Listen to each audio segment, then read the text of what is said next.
most important set of rules for all countries to look after their children. The problem is that not every country is taking part. America didn't sign up to the Convention of Rights of the Child, and countries that have signed up don't enforce it. Not all, some enforce it wonderfully, but there are a lot of countries that are not doing their thing. The laws are there, and we're supposed to keep children safe till they're 18, till they become young adults. So basically this should encourage people not to have child marriage. Any girl under 18, that should not encourage children to join any wars or fight or in any way until they're 18. So what we want to do is we're trying to keep children as children for as long as they can, till they're 18, so that they can reach their full potential. If we pull a child of 10 or 11 out to become a mother, that child will never ever achieve what she would have done if she would have stayed at school. Yeah. So we need to try and convince our politicians to look after our children, and it needs to be something that society gets involved in, because children are so special and they are our future. And if we keep them in a place where they can't flourish and achieve what they should, we're not doing our whole society any good. Yeah. I just want to talk about the cost to society, because I think if people could realize, especially with abuse, and I'm talking about sexual abuse, rape of boys and girls, not just girls, of boys and girls, and physical abuse, beatings. Also, we've got to deal with child trafficking. You know, that we're dealing with so many things, but the cost to our society is great. So we've got to deal with medical treatment, children that have got sexually transmitted diseases, children that have breakages, burns, all sorts of things that are inflicted to them. Studies have proved that abused children have a lower academic achievement level, which has a great effect on your community workforce. They can suffer from lifelong health and mental problems. We know that children suffer from PTSD and relive their abuse. So it's costing our hospitals, our medical systems, to keep these children safe and try and get their mental health back to normal. And also, so much of our prison population are abused children. I believe the statistic is around about 78%. So that is nearly 80% of our prison population come from being abused children. And then not only that, abused children can grow up and become abusive parents. So we need to stop that cycle so that we can bring our children into this world, let them flourish, and let them be the wonderful human beings that they should be.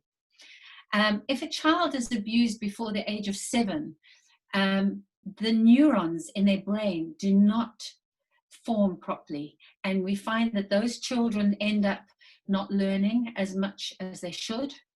They have difficulties with relationships. So again, this all affects our community. So the Convention of the Rights of the Child and protecting our children to the age of 18 is so important. Can I carry on talking, Favor?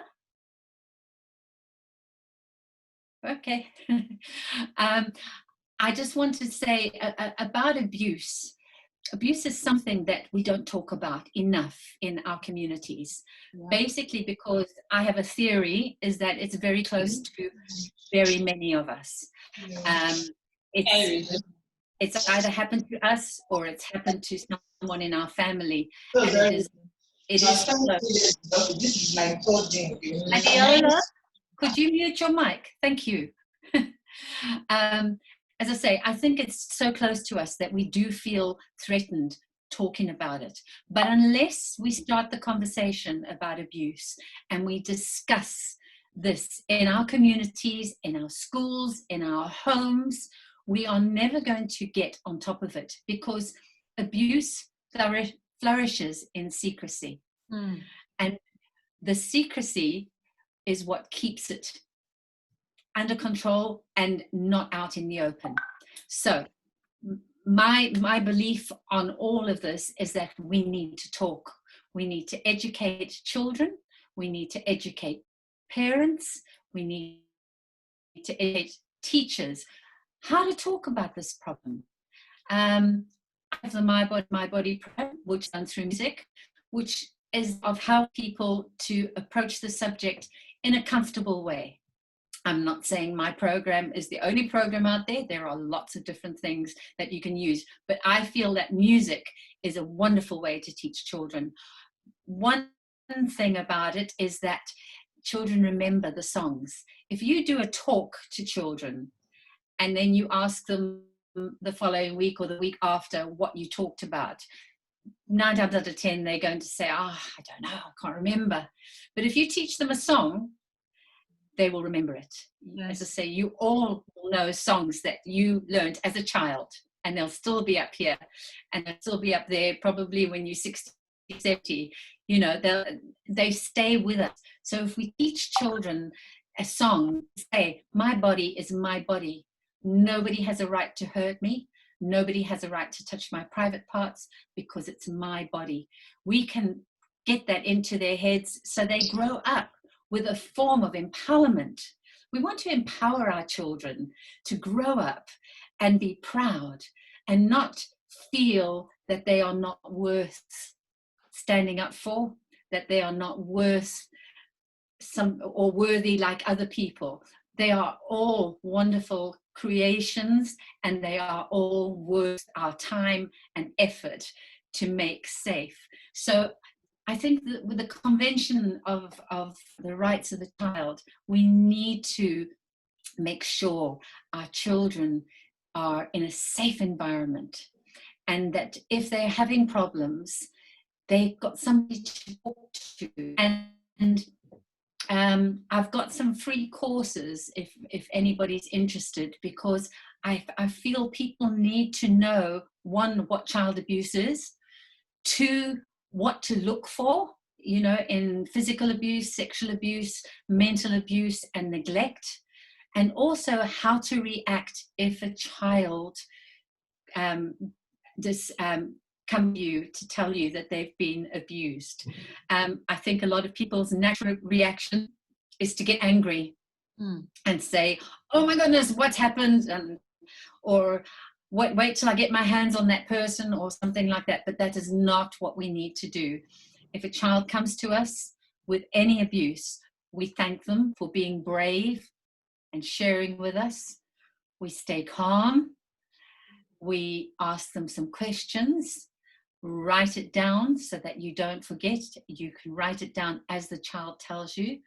And then, as I say, just comfort them and say, thank you so much for sharing with me. It's so important that, again, we create the right environment for a child to tell us about their abuse. And then once you've done that, you take what you know and you report it to the right authorities, and you get the proper help. Don't go and try and deal with it yourself. Don't go to the abuser yourself. Get somebody in to help you with it, so that the right procedures are done and that child can be safe. I wanted to go through a few things that children do suffer from with abuse. So low self-esteem. So our teenagers grow up with low self-esteem. So when they're confronted with peer pressure or being pushed into sexual acts, they don't think that they are worth it, and they don't have a right to say no. So we want to build their empowerment. So if somebody tries to do something that they feel uncomfortable with, they have a right to say, no, this is my body And I don't want to do that. And if you try and do that, I will tell on you. So just empowering our children. They can suffer from emotional problems, depression, anxiety, eating disorders, self-harm, as I mentioned before, PTSD, suicidal thoughts. 50% of all suicides are because of abuse. And again, difficulty in forming and maintaining relationships. Our children suffer greatly. And if you think that 1 billion children a year are abused, it's just it's another pandemic that we need to deal with. We cannot keep letting our children grow up with all this going on and nobody to go to if they feel that there's no one to talk to. I was sexually abused as a child by my babysitter, and I never told anybody because I thought I'd done something wrong. And that is the problem, is when a child is abused, they feel that they have done something wrong. And I grew up as a teenager thinking that I didn't have good self-esteem, that I wasn't worth a lot. And it only got me to later in my life where I realized that it wasn't my fault. I had done nothing wrong. And we need to empower children with that they are, they are not at fault.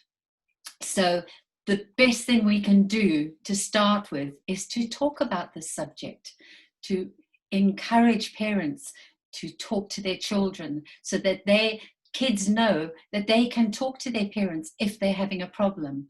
And if kids can't talk to their parents, then we need to empower the teachers to talk to the children.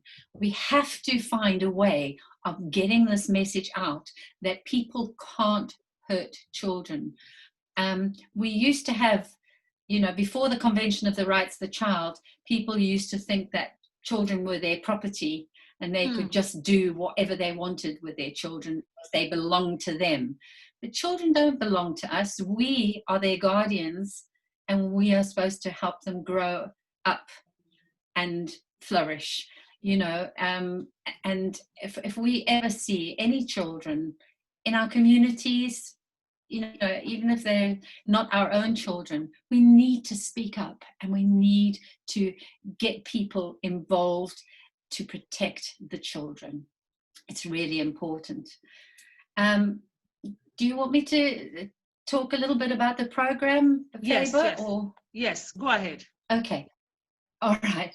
So the My Body is My Body program, as I say, is done through music and cartoons, and it's all online. And as I say, I have 2 courses, free courses. Everything is free. I am not a NGO or a foundation or anything like that. It's just I have done this program for the last 30 years, and in 2017. I wanted to see how I could get this program out to the world rather than just me presenting it in schools. So that's when I learned to animate, and I put everything together, and I started sending it out to recognized places like ISPCAN, the International Society for the Prevention of Child Abuse. And the president of that association said, wow, we love your program. So, we'll help you get it out. And we just went from there. I've got over 200 ambassadors at the moment, and it's being used in 40 different countries. On YouTube, I think there's about 650,000 views now. It's in 19 languages, and I'm doing more languages as we speak. I'm doing French. It's in Swahili. It's in Xhosa, and many, many other languages. So the whole idea behind it, as I say, is to have fun with the children, to play them a song, because there's 6 songs, and each song has a message. So you play the song, and then on the website, you've got a little lesson plan of what to say to the child.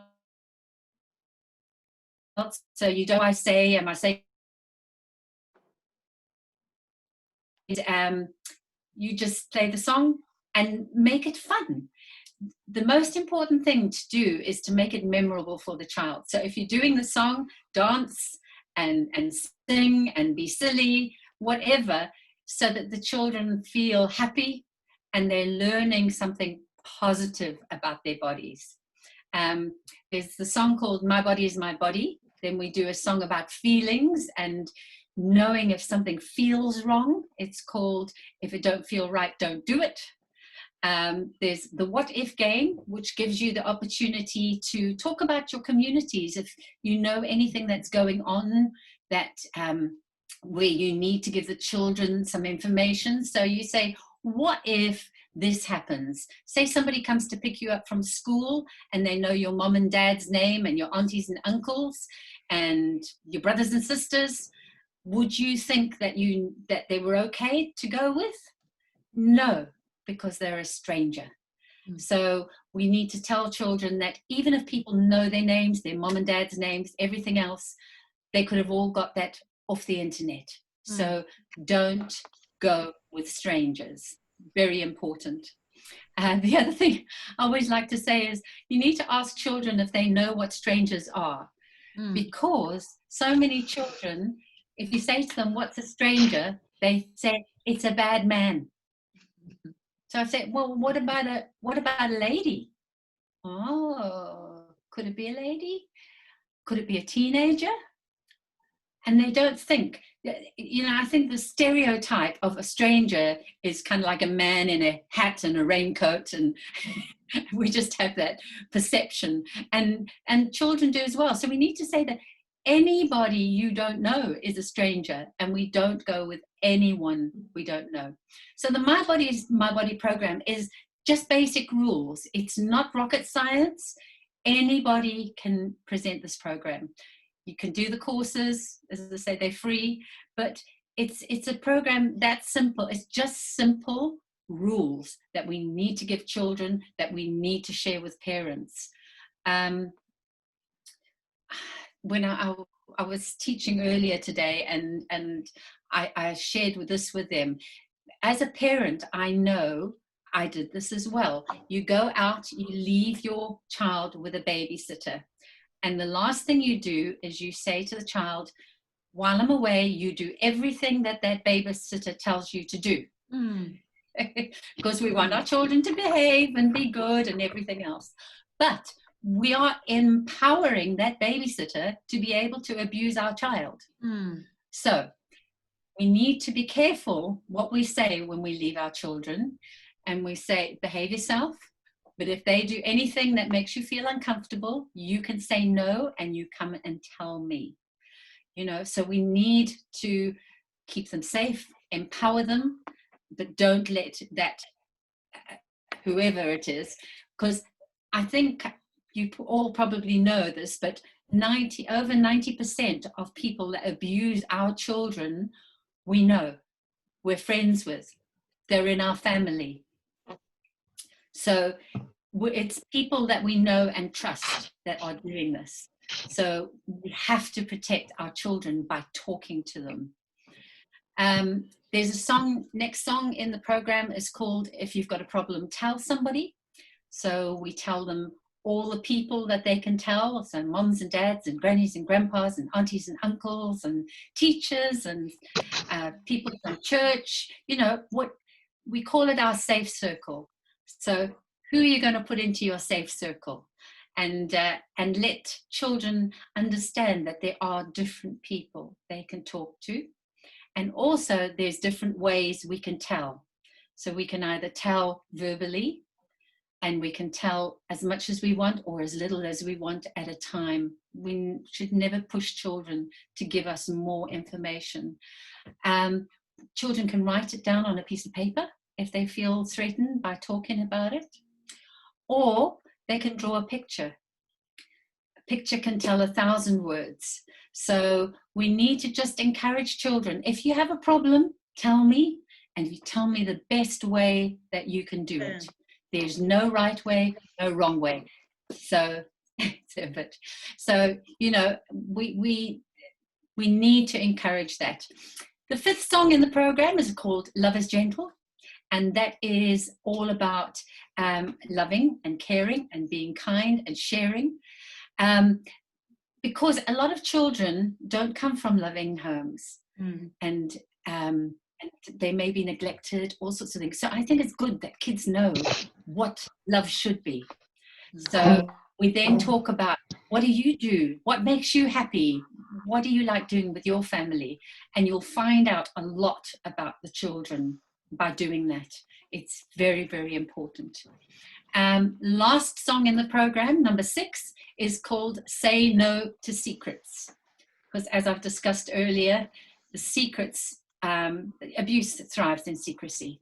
And it is the abuser's greatest tool to start using little secrets with a child.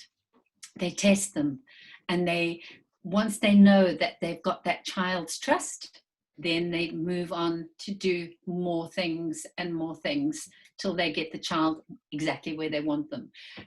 So we need to have a no secrets rule in our family. We can have surprises, we can have, you know, nice things, but we don't keep secrets. Really, really good rule for keeping children safe. So as I say, I think maybe Favor, you can share the courses and the website after the video. Okay. So that we can share with everybody. And I would just implore. Sorry? I would like everyone to drop their email in the chat box so that I can send it to them. I'll send to everyone's email address. Okay. Wonderful.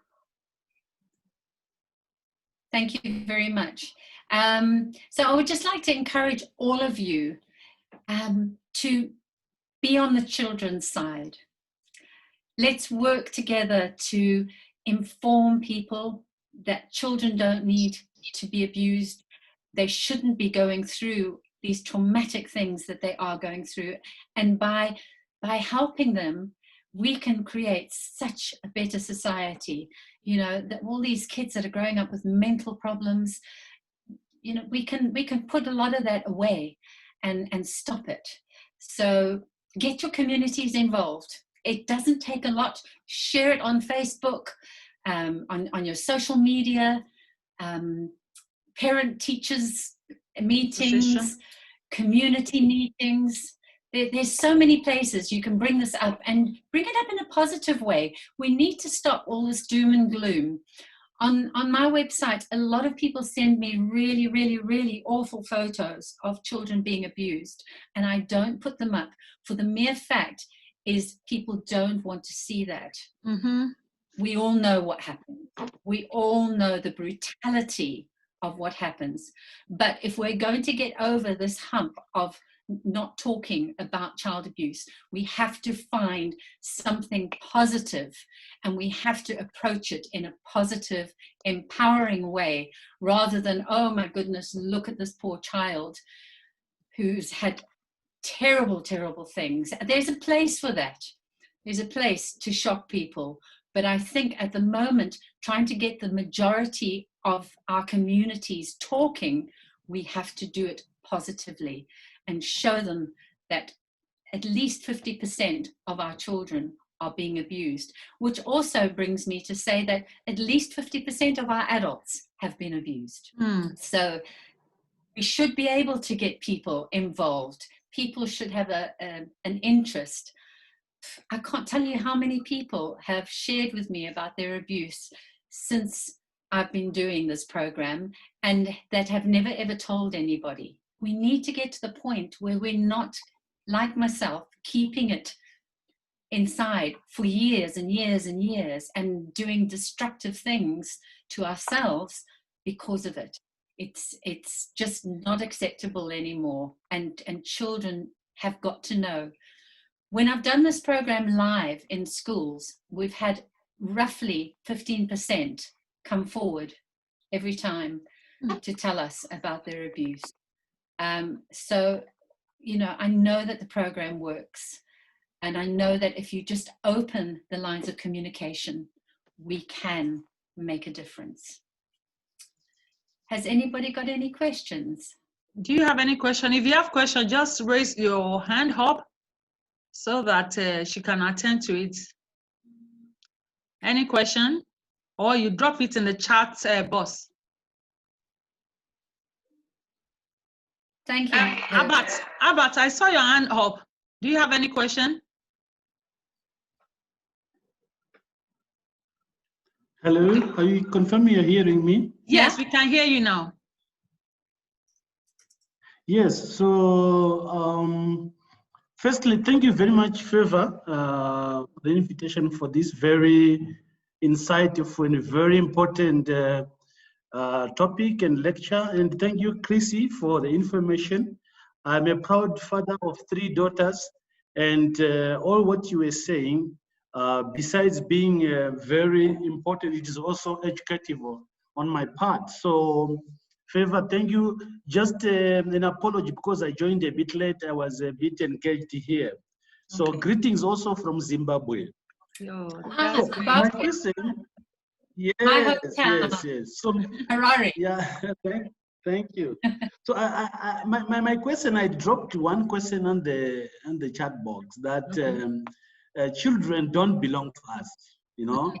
And I know this has got a cultural connotation. You know, when we grew up, our parents would say, yeah, and even right now, I think you can agree with me that someone would say, you are my child, these are my children.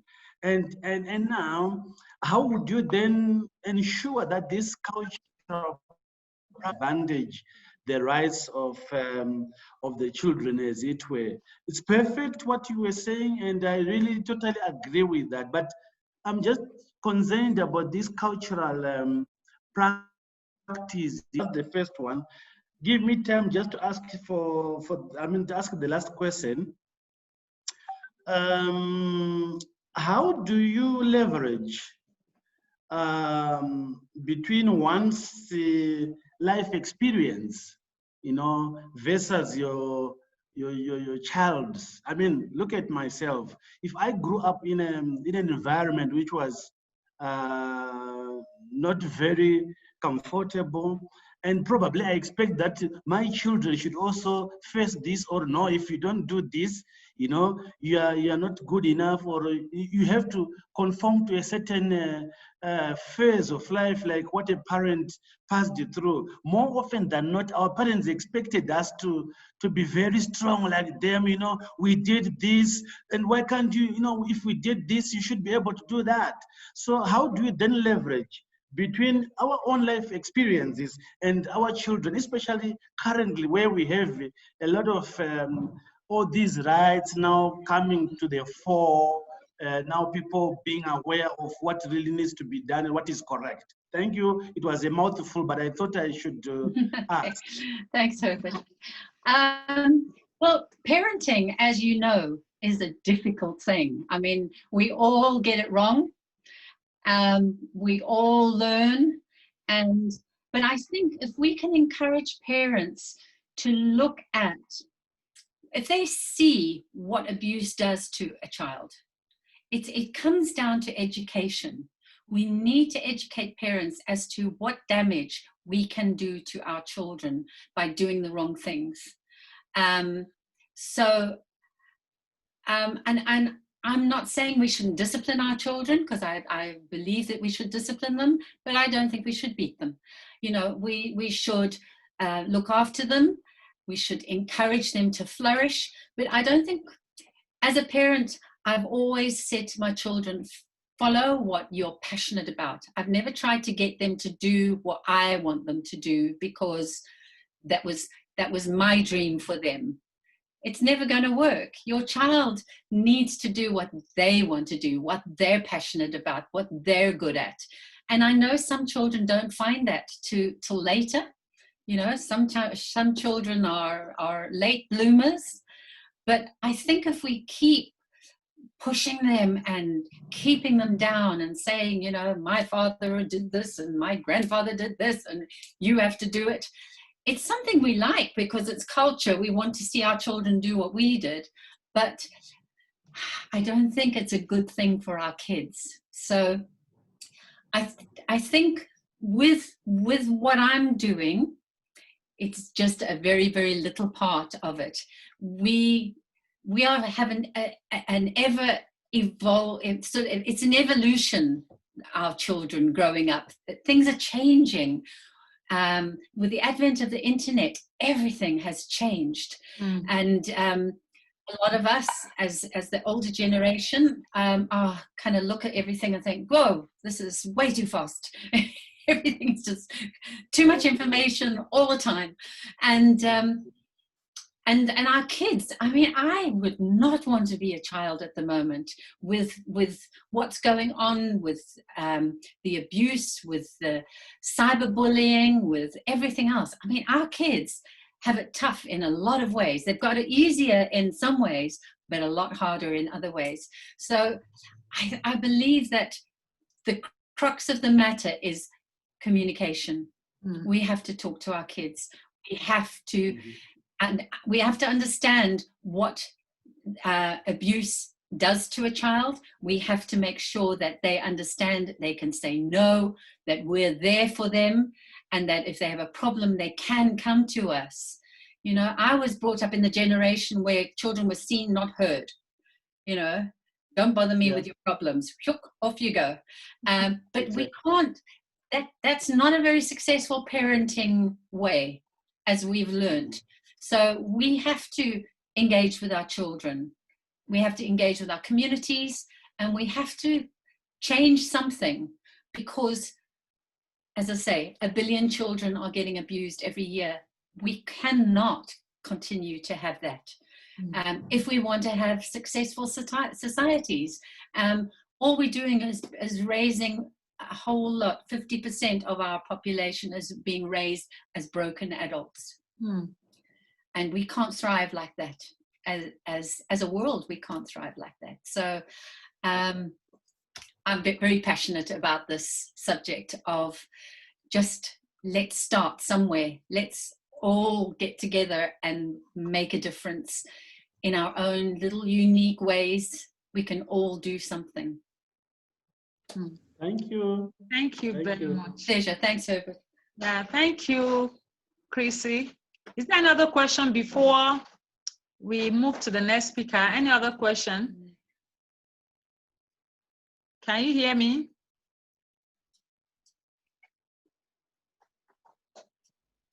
Hello? Yeah, it's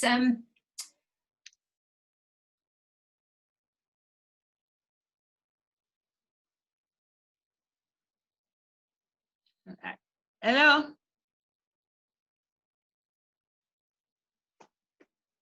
I think the network is somehow.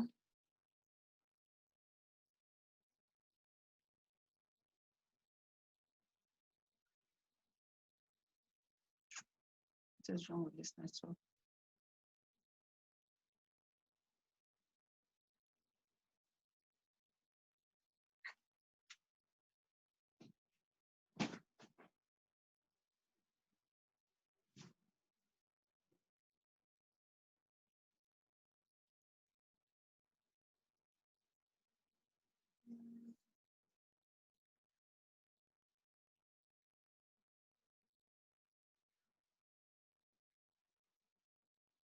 Hello?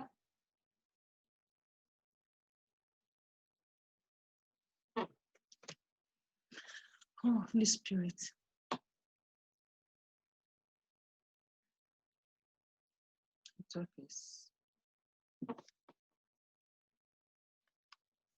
Hello?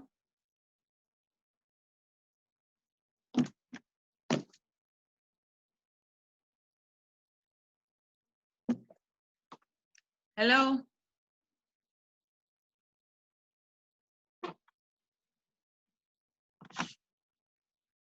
I think it's the network. Amen. Bring the light. Hey, let me check inside. You bring my charger.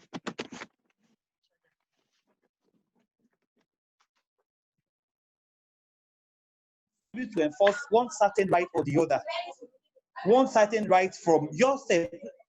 Let me just say, even an adult like myself, it takes you to stand your foot on the ground to be able to exercise one right for yourself or the other in this our own context, Africa. Now, when we talk about children who are vulnerable, who, because our cultures are strong and hostile, there's no openness for a child to see anybody to say, I'm going through this, I'm going through A, B, C. Do you understand? Yeah. That's one. Yeah. Secondly, and even if a child open up to say, I'm going through A, B, C, there are no avenue or channel that anyone can go to really offer help for those children. Now, I like your My Body video. You said you have in different languages, which is fine, but we have like multiple languages in Nigeria, for my country right now. So it would be nice. I work with adolescents, so I really want the video, but I want it in different languages, in Hausa, Yoruba, in Igbo, so that by the time we go to our communities, schools, secondary schools, primary school, when we talk to them about this, my body, they can easily accept it from us because it's part of what they need to do. And every child that goes through that video will get one message or the other to know that they are very, very important to us and society a lot. So what are your intentions towards making the video, your audio video, animated video, My Body, My Life, for Africa, for us in Nigeria? Let me say Nigeria now, very particular, Nigeria. So I can have it in different languages, and we that work with adolescents can go to secondary schools, even though we are limited. The law of the land doesn't allow us to go into school and just counsel them like that. You understand? So we have to, within the law, what can we do in our own context to get this message to those who really need the message? The children in secondary school, the prep schools, the babysitters, organizations, all these people that need this information to do their day-to-day job, so that by one step at a time, we are reaching them and we are empowering everyone around us. Yeah, well said. It's a difficult situation. I'm not going to say this is easy. First of all, on the songs, all I need is some volunteers to sing the songs. I do have the My Body song in Yoruba, but it's just without music. Somebody sang it for me. But yeah, if you know any singers that would like to do it in the different Yoruba and Igbo, I will be happy to do the cartoons for you, and so that you can share. As far as getting the program out, there's different ways. I think the teaching older children that are going to be our next generation of parents is a good thing. So teaching, sort of 17-year-olds, 18-year-olds that are going to have babies in the next 10 years or 5 years, definitely we need to teach that group of people. We need to teach parents, because, as I say, it's no good teaching the children, because the children will go and tell, and there's no one to tell. Like you say, that we need people to be able to listen. So any parent groups, on social media, get onto social media, find out any parent groups in your areas, share it with them. School groups, parents, PTA groups at the schools. There's so many different places. Sports is a wonderful place to teach this program, because there's so much abuse that happens in sport. So we need to tackle that area as well. So anything within your community where you can share the program, or any social media where you can share the program, just get people talking. That's our starting point. We can grow from there. But before we get anything done, we need to take people out of this hopeless situation, like you were saying, there's no one to talk to, there's nothing I can do, I'll just be abused. I'll just not say anything. That's what we need to stop. We need to change that mindset of people. You know, and as I say, I mean, I've got a good understanding about Africa. I spent 30 years in Africa, in Zimbabwe and Zambia. And so I know some of the problems that you have culturally. And, you know, but I don't think there's anything that can be overcome. If we just teach people that we have to look at children in a different way. We have to look at them as basically precious cargo that we're entrusted to raise up and be the best they can be, not as that we own them and they can just go and do all our work for us, or we can let people abuse them if we want, or we can sell them or whatever. You know, we've got to change. There's a lot of mindset in a lot of different countries to change, but we've got to start somewhere. Yeah. Thank you very much, Chrissy. Thank you, Favor. Any other question before Mr. Sonny will take over for the next 35 minutes? Any other question? Cousin, are you raising your hand up? Okay. Any final word, Chrissy, before you leave us? Well, I just wanted to say thank you, Favor, for giving me the opportunity to share. And I know you will send an email out to people with the information. And, you know, as I say, just join in. This is your program. I've given it to you all to use. Please use it as the best you can and share it. And let's see if we can make a difference for the children of Nigeria and around the world. And before you leave, somebody drop something in the chat box. Check it. Ayodele Oluwadamilare. A case at hand is a 13-year-old boy who was charged in blasphemous conduct and sentenced to 10 years imprisonment in northern Nigeria under Sharia law. The case of this young boy has drawn a lot of attention, even globally. I agree with Chrissy, need to start from somewhere, and advocacy is the key. Yeah. Thank you, Ayodele. Yeah. Yes, thank you. I'm not really up to date with Sharia law, so I can't really comment, but it sounds horrific what they've done. I mean, a 13-year-old boy, 10 years, that is awful. I mean, he's a baby, he's still a child. And, you know, some children, they learn some swear words or blasphemous words and they try and use it to sound big. They're not doing anything wrong, they're just experimenting. So to spend 10 years in jail for that is, yeah. I mean, Thank a child you. shouldn't be spending time. Thank you for all your comments. Yeah, thank you very much. Thank you for letting me share. Yeah, thank you. Yeah, action points from what Chrissy said. Number one, drop your email address so that we can send My Body is My Body program to your email. Second one, be on children's side. Make sure that you advocate, get your community involved, e.g. PTA, Parents Teachers Association, Landlord Association, in your churches, in your mosques, and don't force your child to do your will or follow your tradition. Allow them to follow their passion. Communication is key. Talk to them. Let them know how to say no, and let them know that it is their right to say no. Thank you very much, Chris. We really enjoyed this session. Very much. Thank you. Yeah, now thank over you. to, yeah, thank you.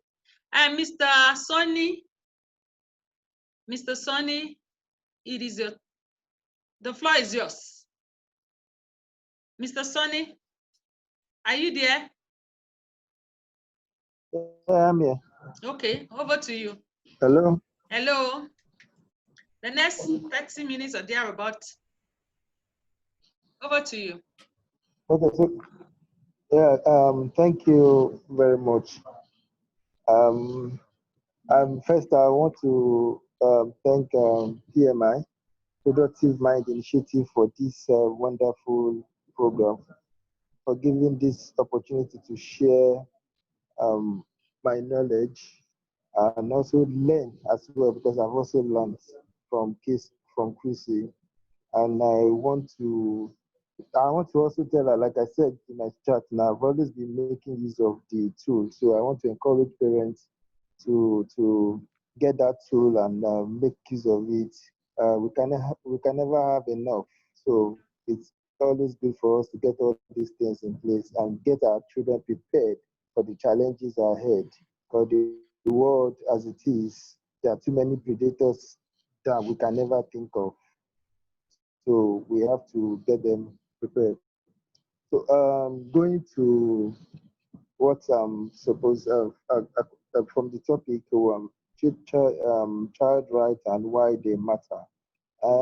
Yes, Chrissy have given us a background into how this came into being in 1989, because that it's an important step that gave birth to what we proudly call the rights of children today. And just as also, we need to know that these rights are so fundamental for children. But I want to look at it from our local context. And the moment we mention rights to people, there you see a lot of adults. You see a lot of adults um, try to make it look as if you're saying something that is so strange, or maybe you're saying something that is denying them their own responsibility or their rights over their children. Or first, I want to let us understand that when we're talking about the rights, we're not saying something strange, but what should readily come to everybody's mind is the needs of those children. What are those children? What are the needs of the child? So the right just specifically try to put those things into the front burner, so that by the time we're talking about these rights, once we mention the right, and so if it's registered in our minds that when we say right, we only need the needs. What does this child need to be able to become who we want him or her to become, who the kind of person we desire for this person, and so that when the person becomes an adult, he or she does not become a dysfunctional adult. And so those are the things that we always want to look at when we are talking about the rights of children. And so these rights, like I said, they are divided into four parts. I just want to quickly say that one is survival, the other one is we have survival rights, we have protection rights, we have participation rights, and we also have development rights. And all these rights are all connected to one another, with protection being central, to them all. So why do these rights matter in the lives of children? Because for the child to be able to live a life that we all want for him or her, these rights are so essential, because for the child, this right helps them to really, if for adults, it helps us to really identify what we need to give to the child. For if as a parent who is or who does not really understand these things, once you get yourself conversant with the rights of the child, then it makes it easier for you to know what the needs of the child are. So it's not something that is because even as part of the rights of the child, it also means that the parent has a certain responsibilities. It is the right of the child for the parent to have these responsibilities. So unlike I'm pointing out this because for many times when we talk about this right, and that's why we're still finding it difficult with the African setting. Because many times when we talk about this right, it appears to many people as an infringement of their own right or responsibility as an adult. but not knowing that these rights are things that this child needs, which is supposed to serve as guide for me as an adult, for you as a parent, or as a teacher, or as a medical doctor, or as a policeman, so that when this child grows up, she or she will be able to become the kind of person we all desire for him or her. And like I said, these rights are so important that first they help to prevent death or sickness. Because if we understand that the child has a right to survival, and that survival entails food, shelter, clothing, all medical services. That means that for every government, for every parent, for every parent,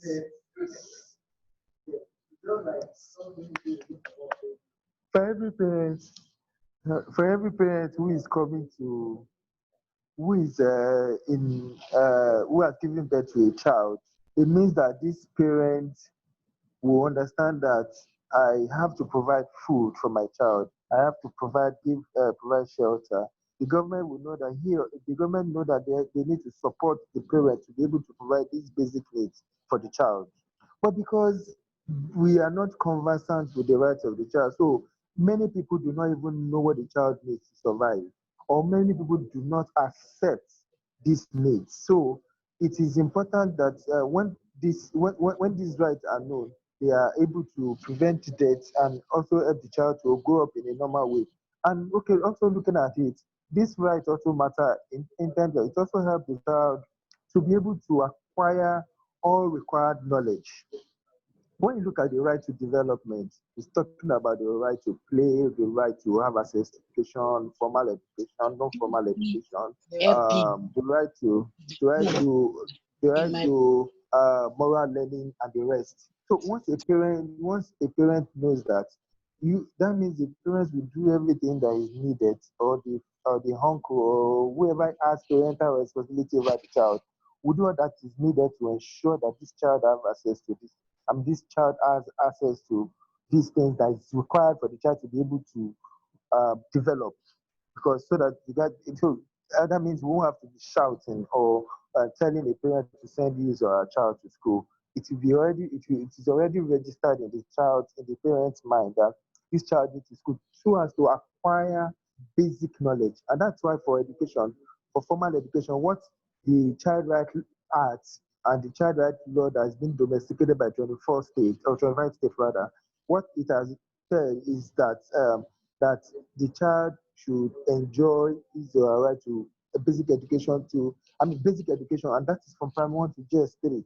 And that's why for other kind of form of education, that even if the child cannot learn through the normal means, which is by sitting there, the child can have opportunity to learn through other means. And so when we understand that, irrespective of where the child is, the child needs to acquire knowledge, because this child will need this knowledge in life.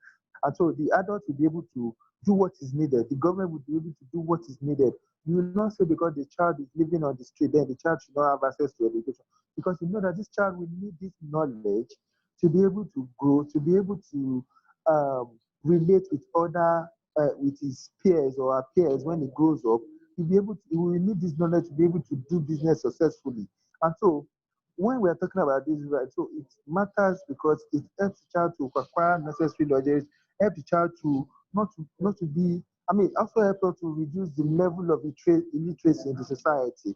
And then when we're also looking at the child rights is so important in the lives of the child, because it also helps the child to develop empathy, because they understand situation, because they have also gone through a level of support. They've been receiving support, they've received care, they've received all necessary assistance that is needed. So when the child grows up and the child sees something wrong with another person, the child will not overlook it, and the child will be able to do the appropriate thing. But if the child has suffered with no one giving him any kind of support, because if we understand that part of the right of the child is to enjoy protection from adults, that the child does not need to shout, the child does not need to scream for protection. The child automatically receives protection from us. That everything that we do as an adult, we ensure that that we consider the child first, and that's why in some societies or in other better more civilized society, what they focus more on is the child because they understand that this child will grow up and will become an adult who should be able to give what is required back to the society in future. And so child rights is important in the life of the child because it helps them to build this empathy, it helps them to build this care, it helps them to become a better society. Many of us are kind of a society where we have leaders who do not care about us. Do we ever think or do we consider what they went through as children too? Because they also pass through a lot of abuse, which also put them in situation of like surviving on their own, and so they have to also. I mean, it is automatic. Expect to receive what they don't give. Like there was a time a particular president in this country told us he had no shoe. When he told us he had no shoe, it should be something that should bother us. So the child develop in an environment where people are adults, community members, a lot of people are teachers, and he's telling us that he would trek down to school. And we expect miracle from this kind of leader. We want this kind of leader to be able to support all our needs, to be able to do the appropriate things for us that we need in society. We should understand that these rights are so important that if the child misses it, it is not the child may not be able to do the appropriate thing and or give what is give exactly what you have invested in him or her. So when we are looking at that, we have to understand that. So this verse is so matters in the life of the child.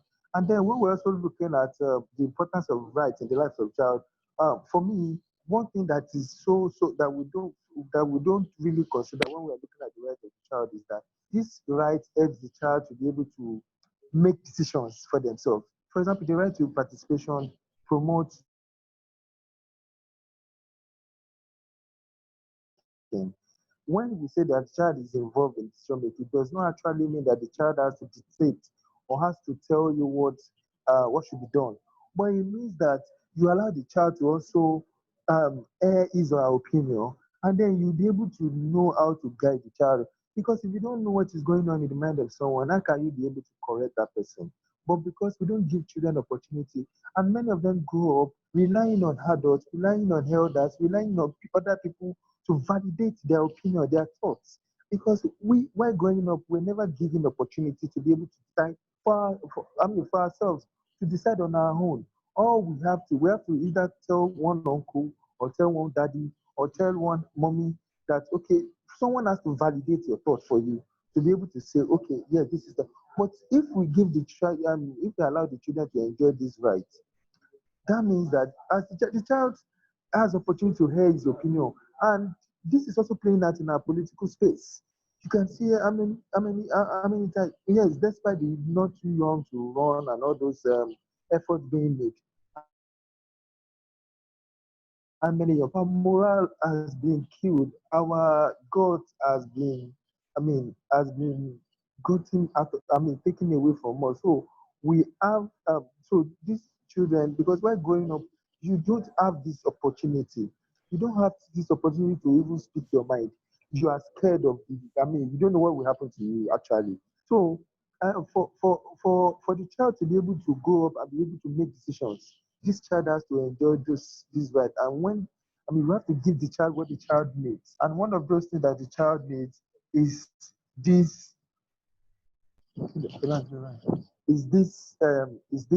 right to participation, because as it will help the child to be able to decide, make decisions, and then also participate in decisions that concern them. And so if we when we look at this on the whole, we understand that children's rights are not just there for the child to enjoy. There are things that are there to help us, to assist us as adults, for it to guide us to know what the child will need. That okay, yes, I want my child to become so in future. I want this other child, my neighborhood, to become so. And so, for that dream to be actualized, for that aspiration to become real, something that we achieve, we have to ensure that these rights are fulfilled. And all these rights, like I said, they are interconnected. You cannot leave one and take one. You cannot say, okay, yes, I'll protect the child from protection. I mean, I'll protect the child, and then I will not allow the child to enjoy his or her education, or I will not allow the child to participate. Why would you talk? Who are you? You can even imagine. And I always say this to people that for a lot of adults now today who are not, who don't believe in equity, or who don't believe in, yes, I say equity, not equality, equity, is because many of us are not made to enjoy our right as children. We're not made to enjoy our right. In a home where where the girl child has to go and wash the plates, and the boy child is going out to play football, or in some societies, in some culture, where the child will have to go and study, where the male child will have to go and also some culture like that, and the female child will be the one that will be sent to school. In some culture, you have the male child being the one sent to school, and the female child is the one going somewhere to hustle, sacrificing all her time. I mean, doing other things apart from. How do you expect that kind of how do you expect that kind of culture to children in that culture to grow up and respect the rights of children? How do we expect that kind of people in that environment to grow up and understand that there's something called equity? It doesn't work are placed on that we can achieve many of these things that we desire. If if we are calling for equity, if we are calling for gender inequality, if we are calling for violence from even adults to adults, if we are talking about domestic violence, because many of these children are seeing many of the things that are going wrong in their homes. A lot of them also suffered domestic violence, when in terms of them seeing their parents fighting one another and with no one doing anything about it. Or so they have gone through a lot of things and no one has protected them, no one has shielded them away from those things. You see, because we are so, I'm sorry to say that, I'm sorry to use this word. We are so uncaring. I don't want to say careless in our society that many times you see people take children to the bar to take alcohol. Why? I don't understand it. Sometimes I try to understand what is the rationale behind it. Why would you, as an adult, take your child out, and the only place you want to take your child to is to go and sit with you in the bar? And while you and your wife or whoever, while they are enjoying yourself taking alcohol, which is not meant to be taken in the presence of the child. While you're taking alcohol, the child is there also looking at you and taking. The child is taking his own soft drink, and then you come back and tell the child, oh, so the things that, and this is, in fact, there's a section in the Child Right Act which really frowns at this, which puts punishment that even anyone that exposes a child.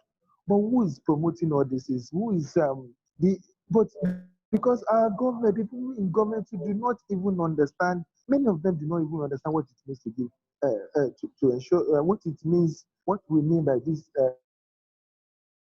about the rights of children. We're just talking about education, but it goes beyond that. It goes beyond that. Like I said, you cannot be talking about development and not talk about play. A child must be allowed to play because you agree with me that many times when children are allowed to play, they learn a lot of things from the play. Many things that you don't even get to teach them. Many things that you don't even get to teach them.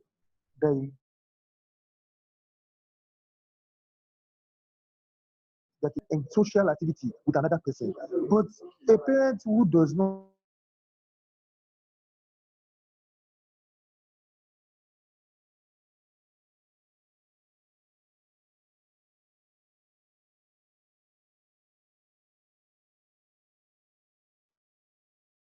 Hello, Mr. Sunny. becomes adult. It's oh yes, please. Okay, because we cannot hear you. That was why. I think your network. Okay, can you hear me now? Yes, I can. Okay. Okay, so the child is not able to understand that this because when the child grows up, okay, I was talking about isolation. When the child grows up, the child will not obviously live on his or her own. He will need to also relate or interact with other people. And for him or her to be able to interact with, for him or her to be able to interact with other people, is the child needs to enjoy that basic right. Play, and I'm really play, because when the child plays with others, it's also able to understand that develop social interaction with other people and other children. And then when that is done, the child is able to develop. Is able to develop his emotional well-being, the social well-being is developed, the physical. I mean, we also understand that, particularly for toddlers, the way they run around the house and they do all sorts of things, it's also to develop their gross motor and fine motor, you know, when we are looking at those. So, but if a parent who does not understand the importance of playing the child's life, the parent will say, we are doing child, the parent will not ordinarily give time to the child to play. When in normal say we should even tell the child, oh, why are you seated there? Yeah, go and play with other children. But like I said, he makes some decisions. It does not mean that we have to accept it totally. It also sometimes mean that we then give them opportunity to talk, and then we can now guide them. Our first job as parents is to guide, to support this, is to support these children.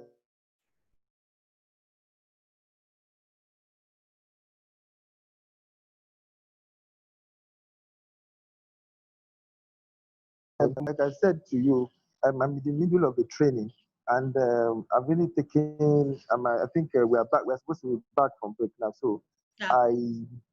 I have to take my time out to because this is so important. Yeah. This is what this is what I love doing even Yes. when I'm sleeping, and so it's important for me to just share this brief. I hope I'll get other opportunities in the future to be able to Yeah. share my Thank you knowledge as very regards much, the Mr. the rights of Olakunle. children. So Thank you. We really appreciate you. thank you. And before you go, please, Thank you, I sir. don't know if anybody has question for Mr. Olakunle, because he's having another meeting, another training right away. Do you have any question for him before he leaves?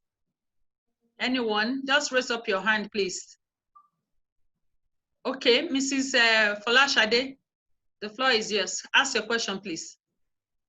All right, good afternoon, everyone. Good afternoon. Mr. Yeah, please, I enjoy your training. But what's the role of policymaker in actually curbing the violation of child's rights? For instance, this afternoon, a news flash on my system that a teenager ran away from the north because of early child marriage. And now this child now left without, because I believe she wanted her rights. That age she cannot be married, at that age she ran away. Now the girl is in danger. So what's the role of policymakers? Because as regards children's rights, but nothing has actually been done on it. So what's the role of policymaker in protecting the rights of our children? Thank you. So, Mr. Kunle.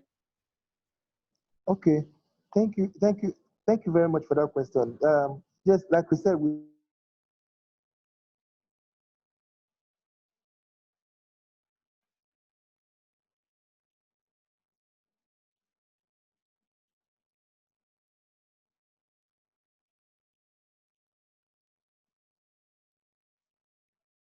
Is it my network?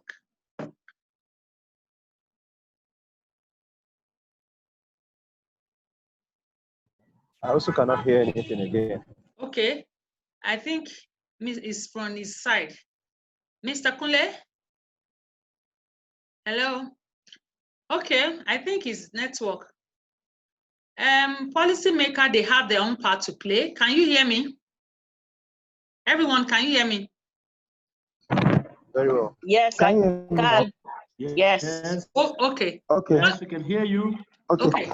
Policymakers have their part to play. In this matter, we have three categories of people that has. We cannot hear you, Mr. Kunle, before now. Are you back? Can you hear me? Yes, we can hear you now. Yes. We can hear you now. So Be brief, please. Okay.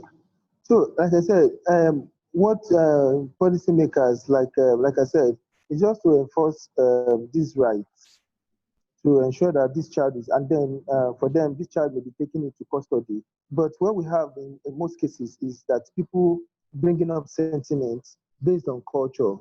And so we fail to bring the rights of children, because once a culture is in violation of the rights of the child, then that culture needs to be, thrown aside or thrown out of the whatever. But what we have here is, even when the governments or people, what I've seen is that even when governments are trying to make efforts to protect that individual or that child, you see people coming up and telling the kind of stories about, oh, these are culture. Even before you were even elected, this is what has been in place. And you, how can you come up now and start saying all these things? So I don't like putting fault at the step of the policymakers per se. I want us to take ownership of these things as individuals, as members of the society. That once we all agree that these things are sacrosanct, there are things that cannot be changed.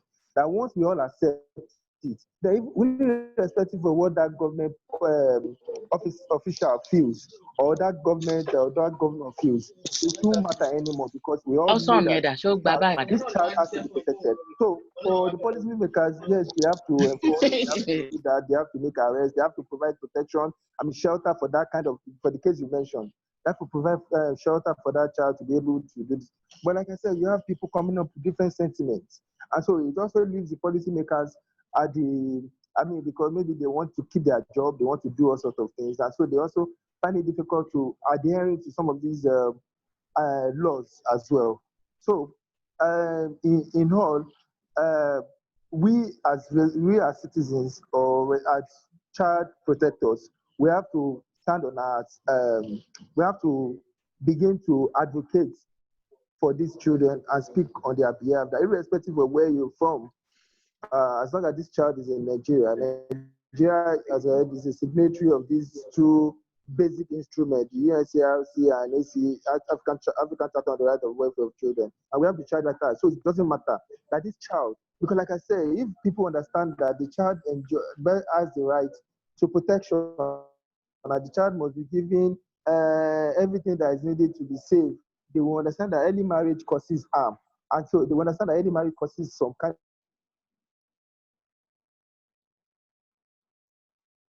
We don't have this understanding, so it's always been getting difficult. And so if we can all become less sentiment about our culture and look more at the child at the center and leave other things, that the first thing we look at is the child, then I think we'll be on the right step to get things right. Thank you very much. And in as much as we have policymakers in our country that are to decide for the children and to enforce the law, in Nigeria we have 36 states, and out of these 36 states, we have only 24 that has adopted this rule on child's rights. Only 24 out of 36, meaning we still have 12 states that are not involved in it. So as parents, as teachers, yes, as parents, as teachers, we should do our part. Make sure you tell the children the right thing to do, and so that when you are not there, they'll be able to stand their ground, especially for those states, in quotes, that are not in support of child's rights. So I would like to encourage us, like what Mr. Sonny said, on the program, see it as your duty. I'm a parent, I'm a sister, I'm an uncle, I have a sister, I have a brother, I have a niece, and make sure that you protect them. Thank you very much, Mr. Sonny. We really, really enjoyed this. Very much. We enjoy your session. And everybody, before we go, I want to share something. You know, pictures speak a lot. Let me share my screen with us. Before we, where are you?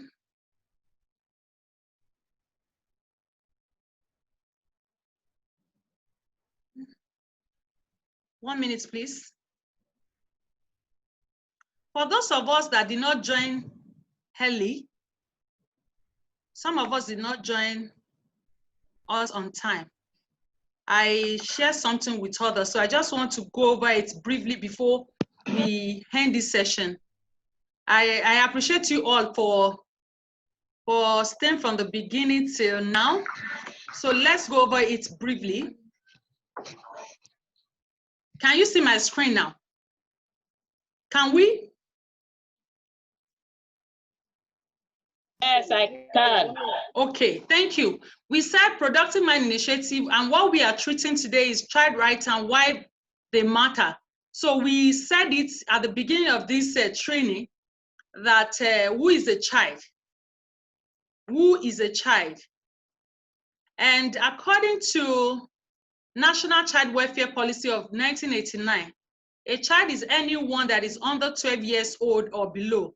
But the decree has been adjusted to anyone below age 18 can be called a child in Nigeria.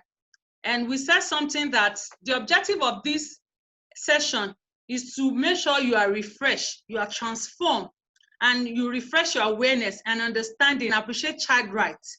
And we also said that to describe child rights and explain how child rights approaches differ from other approaches, which is child-centered. Mr. Sonny just said that, and child's welfare and charity as well.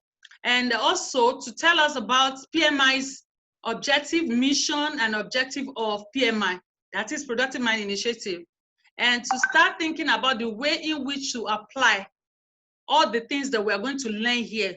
You will have to apply it to your daily life and to your work.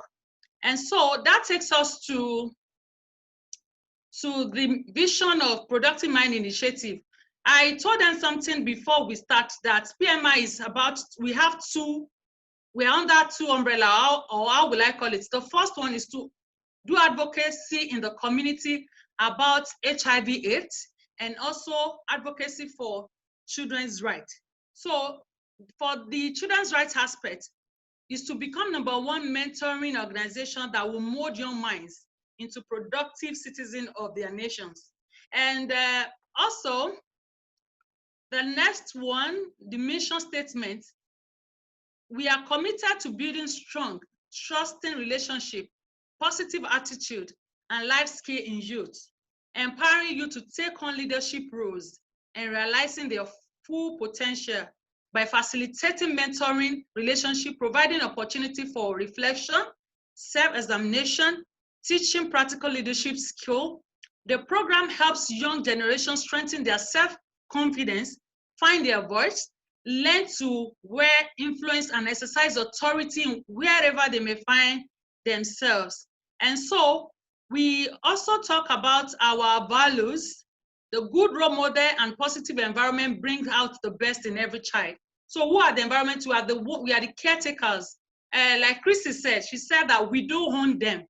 You are just in charge of them to guide them. So to be a good role model, positive attitude can transform a life regardless of what one is going through. Positive attitude, when you have positive attitude, let them know in schools in your area that some children, they are not fortunate like other children. So encourage them, especially if you're a teacher, that your present situation does not mean you won't get to where you're going. And it does not mean that it will defer you from achieving your goal. We shall all strive to become more compassionate, kind, and respectful. Let them know that they need to be kind and respectful in as much as they have their own rights. Tolerating disrespectful behavior damages kids and communities. Kids we mentor today, we mentor the next generation of kids in turn, turning our world into a better place to live in. So we should all have that at the back of our mind. It's not only your children at home, children around you. When you mentor them, it will give you peace of mind in the future. When you help them, when you talk to them, when you let them know they are right, and you help them to achieve their goals. So that takes us to, this part of Productive Mind Initiative comprises of 4 components. The first one is group mentoring in schools. So we go to schools to mentor and to talk to children, especially primary and secondary school. And the second part is specialized mentoring, that is one-on-one mentoring. If the parents or the teachers call us that we should come to their school to mentor any child one-on-one, we do that. we also, the third one, we do virtual counseling, online counseling via WhatsApp or call or during any social media, through social media. And skill acquisition, professional development and training. When we see skill acquisition, we take children there for them to learn for free. And for some of them that cannot pay their school fees, we try as much as we have power to do that. And that takes us to this PMI motto. The right environment, a tiny seed grows into a mighty tree when they're in the right environment. And so, Madam Afeni Shako, may her soul rest in peace, says something. I guarantee that the seed you plant in love, no matter how small, will grow into a mighty tree of refuge. We all want a future for ourselves, and we must now care enough to create, nurture, and secure a future for our children. Do we get that point? We need to create future for our children. So to be part of this campaign, I would like one of us, when you're on your social media pages, if you see anything related to child's rights, and we share it, kindly share with other people. It costs you nothing. Just click on share so that other people can learn from it. This is our community. The only thing that people go through, they don't pick books to read any longer. What they do is they go to Facebook, they go to YouTube, they chat from morning to night. So use that opportunity to do this advocacy and to tell people about it. And so I want to thank you all for listening to this. Before we close this chapter, I don't know if you have any question for me or any addition to what we've said since the beginning of this session. If you have any addition, just raise your hand, your virtual hand. Anyone? Before we close this session, you all have tried. I can see Dr. Abib, thank you for coming. Ms. Adeola, thank you for coming. Mr. Ayodele, thank you for coming. Who is there again? Eric, thank you for coming. Mrs. Folashade, thank you for coming. Herbert, thank you. Mr. Kunle, thank you. Oluwatobi Manuel, thank you. Oluwafumilola, Mrs. Fumilola, thank you. My friend from South Africa, thank you for coming. Who again is there? I think that is all. So do we have any question before we close this session? Follow us on... That's not true. You have not mentioned my name. I will not play with you again. This is Kikiowo. Thank you for coming. God bless you. If you see any of our posts on social media, kindly try to share so that other people can learn from you. I'm looking at one message. You can speak up. Just unmute yourself and speak. Thank you, Favor. You will share your presentation. Okay, I'm going to share some things with us on through our miss. We asked us to drop our email. Only 3 people dropped theirs. Mr. Cousin has dropped, Eric has dropped, Mrs. Shadi Ojo, she has also dropped. So you can try to type in your email address on the chat box so that I will mail us the My Body is My Body's program and also some of my presentation as well. Thank you very much. Drop your email addresses. Thank you, Mr. Abbott. I can see your email address there now. Who again is typing? Thank you, Mrs. Favor. Such a wonderful time. Thank you too for coming. Your email address is very, very important. And so we've come to the end of today's session. We hope that when we call you next time, you will give us your support and you will come and learn from other professionals that we will bring to this platform. Thank you. I want to leave you now. Thank you very much. Bye-bye, everyone. Madam Kikiowo, bye. Eric, thank you. Bye. Have a good time. Yeah, thank you very much. Bye. Thank you yeah, so bye. much. Yeah. Bye-bye. Mr. Ojo-Omoniyi, thank you for coming, my husband.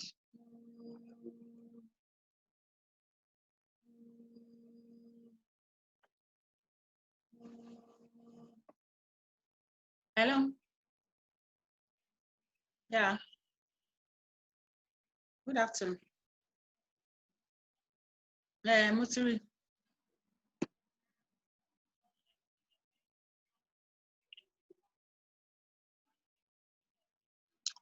Wọ́n ti snap ẹ o, wọ́n ti snap ẹ torí mi wà meeting kan mi ò wá sí Kòròdú. You please help me. So orí kò lè bá gbowó ẹ̀, ó ti sign gbogbo ohun tó yẹ kó sign ní ọ̀dọ̀ mi ní Ìtẹ́lẹ́wà. But we need to submit that as well so that she can collect her money. At least we pay somebody last week.